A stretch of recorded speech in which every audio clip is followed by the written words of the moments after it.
The aircraft of today are quieter, more efficient and stronger than anyone could have imagined, even a few short years ago. Of course, future aircraft will continue this trend and become even more efficient and dependable, reaching unimaginable goals that today's aircraft could never reach. But how will they reach these goals, and who is performing the important work to change the way we all fly? The common misconception is that most advances come strictly from major aircraft manufacturers. But the true story is much more complex. Unknown to most of the public is that one of the unsung leaders in aviation is NASA. NASA engineers, who work hand in hand with industry planners, developing and testing new designs to make aircraft safer, greener, and much more efficient. On this episode of NASA X, we will look at how this collaboration works, and we'll see how NASA and industry are paving the way for greener, safer aircraft for today and for aircraft of the future as well.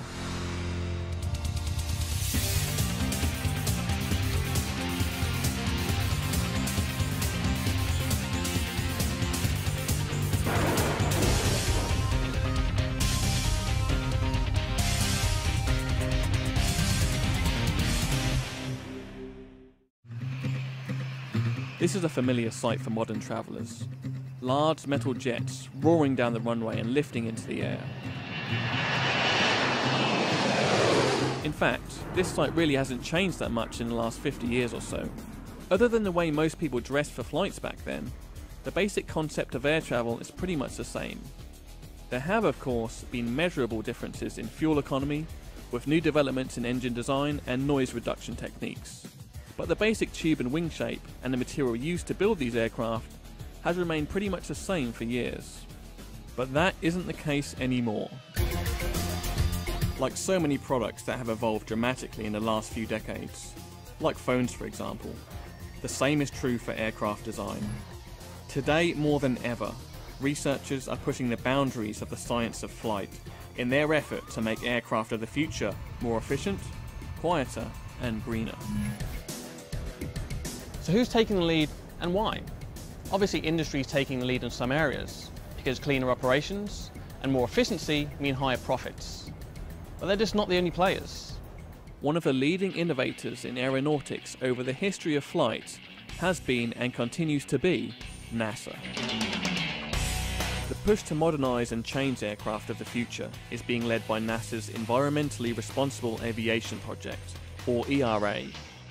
The ERA project is putting its money where its mouth is with tough but reachable goals to make big changes in how we fly by the year 2025.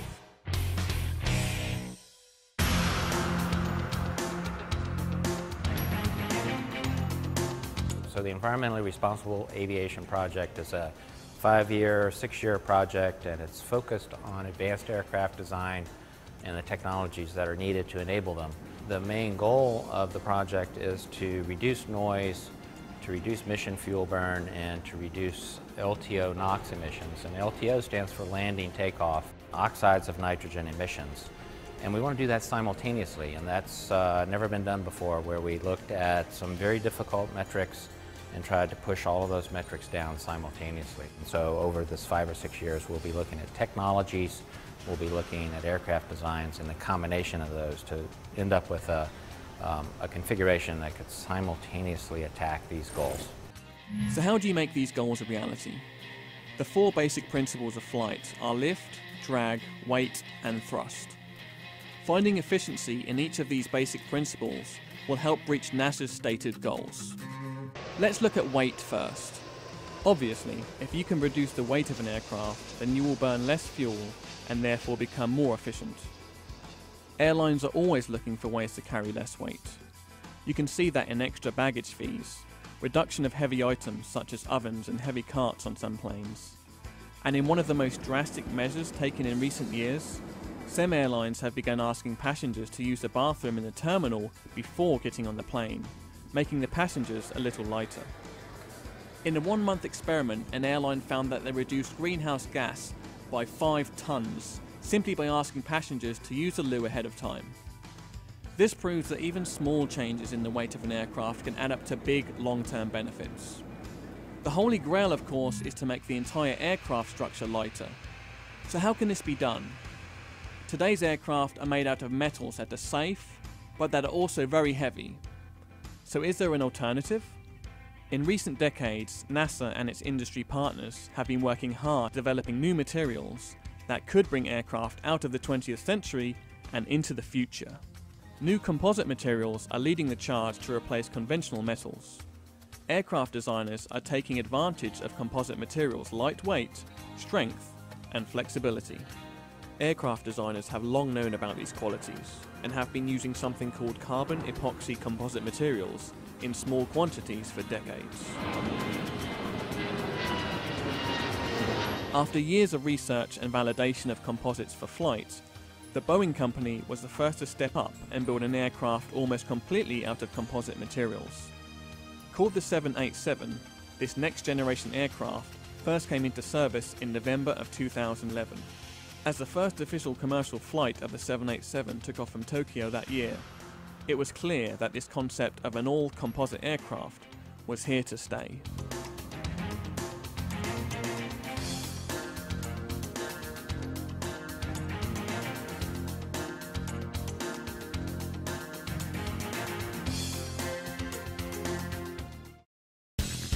NASA is not in the business of building aircraft, but they are in the business of helping lead development programs to move the science of flight along. Once validation and testing in the development process is complete, NASA shares its findings with industry in an attempt to help further research and development. One of the programs in which NASA is working with industry is in the development of new composite materials for aircraft. Here in the Structures and Materials Lab in Building 1148 at NASA Langley Research Center, much of the development of next-generation composites for use in aircraft is taking shape. Called Perseus, this new idea has the potential to completely rewrite how composites for use in aircraft are made. Leading much of the research for NASA's environmentally responsible aviation program in the composite field is NASA Langley's Dawn Jegley. This MIT grad has been working with these materials for decades and has a keen understanding of what needs to be done to make these composites of the future fly.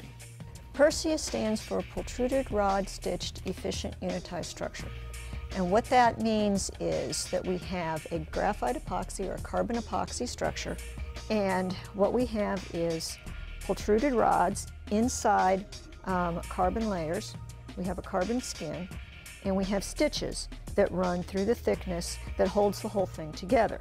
One of the huge benefits associated with Perseus is its revolutionary stitching technique. On current metal and composite aircraft, one of the key components used to hold the vehicle together are the fasteners, like rivets or bolts. Although these are effective, one major drawback is that quite a few holes have to be drilled into each piece where the fasteners will be added. Not only is that labour intensive, but each hole represents a place where damage or a crack could start. But the stitching prevents that from happening. We found that if you have a crack and it grows to a certain point and it gets to some place that it's stitched, that crack will turn. So instead of going through the stitching, it will turn, and that's a good thing because in flight you would rather not have a crack grow all the way around a wing. When you look at a piece of carbon epoxy composite material, it honestly doesn't look very strong in its raw form. But once it is in its final state, it can be much stronger than metals. We start out with a fabric. It looks kind of like carpeting. And you roll that out into the shape that you're looking for, and you position all the different parts of your structure where you want them, and then you come through with a stitching machine. After you've stitched the whole thing together, the panel goes into an oven. It's infused with epoxy. We heat it up, and then we get everything just the way we want it, and then we cool the structure. So what happens is you end up with a piece of material, could be a very large piece of material, which is now stiff and strong and just in the right shape that you want it. Another key component to carbon epoxy composite materials is that they can be tailored to be much stronger than metal. At the molecular level, the properties of metal are isotropic, which means that the properties all run in the same direction. Because of this feature, aircraft designs are very bulky in some areas to provide stiffness, making a craft much heavier. But with composites, you are starting with fibers which are very strong, tough threads, and you can position those threads in any direction you want. For example, if there is an area on the aircraft that takes a lot of load, the designers can place the fibers in that direction, providing enormous strength, but while also using much less material and weight than metal aircraft. Of course, validating that the pieces will work is a major component of the development stage. So I know that NASA really does some great testing of its materials before they go onto any aircraft. How are you testing Perseus at the moment? One of NASA's goals is to develop technology for future aircraft. When we're developing a new structure, one of the things we need to do is fully understand how it's going to behave. And to do that, we start by looking at very small pieces, and then we move up slowly to very large pieces until we get to a full-scale part of an aircraft. And then when we understand that, we go to the next stage, which might be something more like this, where we have what we call a built-up structure. So we have a skin, and then we have a stiffener on it. And then we can apply a load. We might push on it, we might pull on it, we might bend it to look at how that behaves. And all the while we're doing this, we're doing analytical studies to make sure we understand and can predict how it's going to behave. Because if we don't predict it properly, then we feel we don't really understand it well enough, and we have to take a step back and figure out what it is we're missing. We have many facilities around the center here that we use for doing those kind of tests.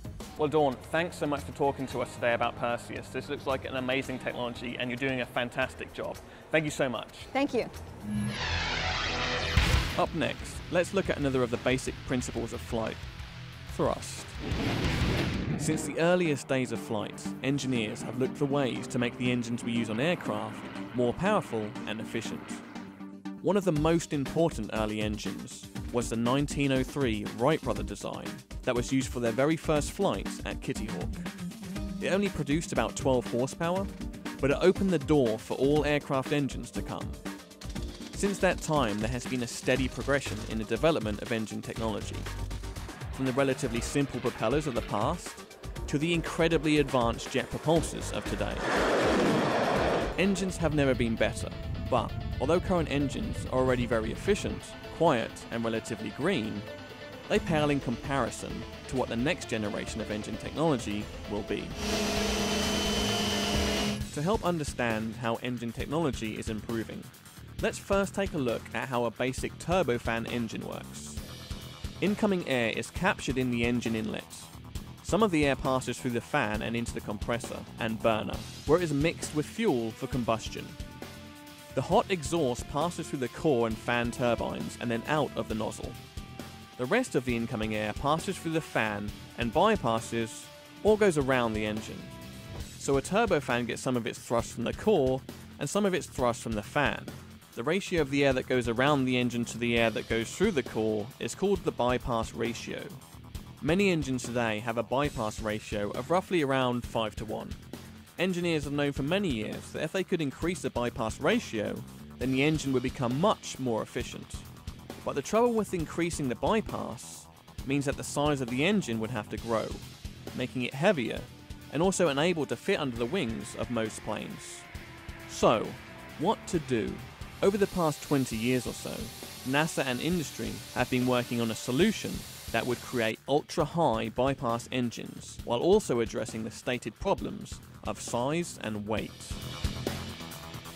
Today, a new engine designed in collaboration with Pratt & Whitney and NASA has been developed that will more than double the bypass of current engines.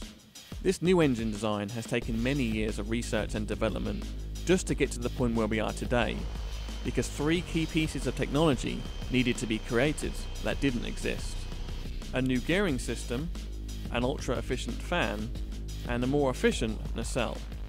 Although each of these were difficult to perfect, one of the most challenging was the gearing system for the turbofan. This is because there is a paradox in engine design.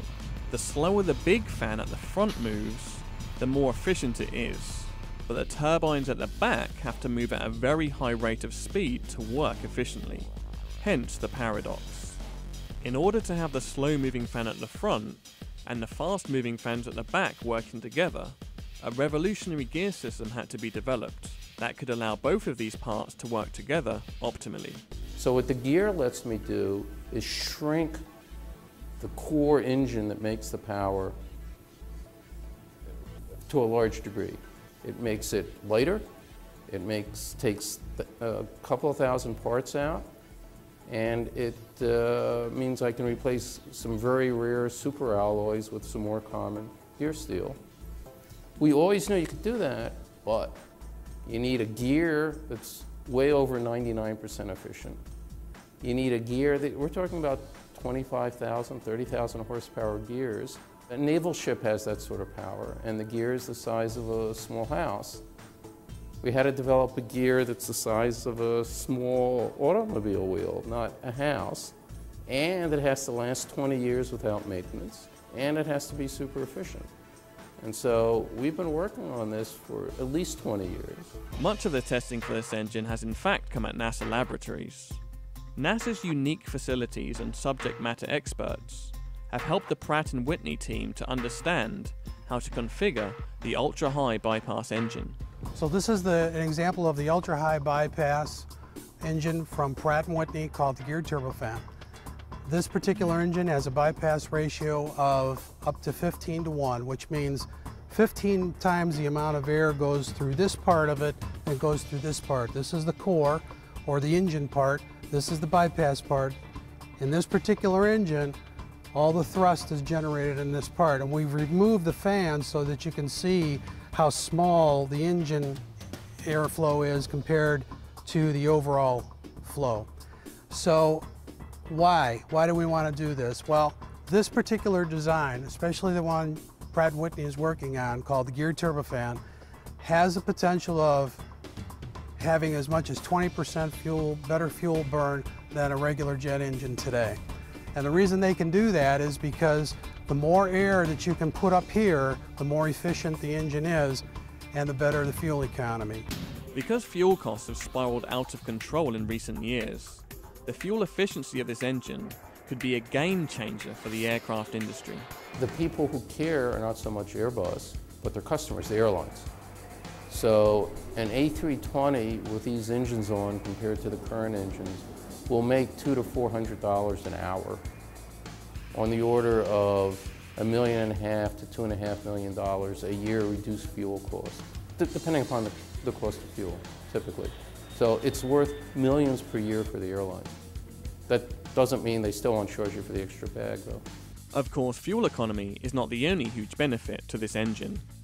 Its noise reduction capability is truly astounding. On a typical jet aircraft, the fans at the front are moving at more than the speed of sound, making them very noisy. But because this new engine's forward fans move slower, they now make much, much less noise. They are really quiet. And how quiet is really quiet?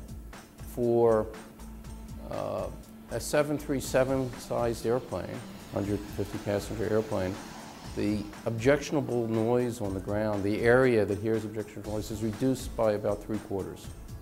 Almost to the NASA goal, which is to keep it in the airport.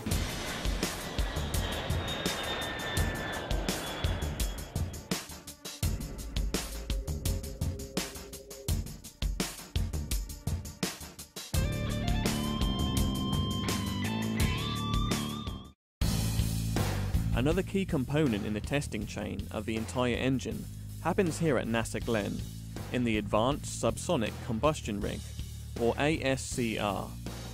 This facility is the only one in the country that allows real-time, real-world testing conditions for engine combustors. This is the Advanced Subsonic Combustor Rig.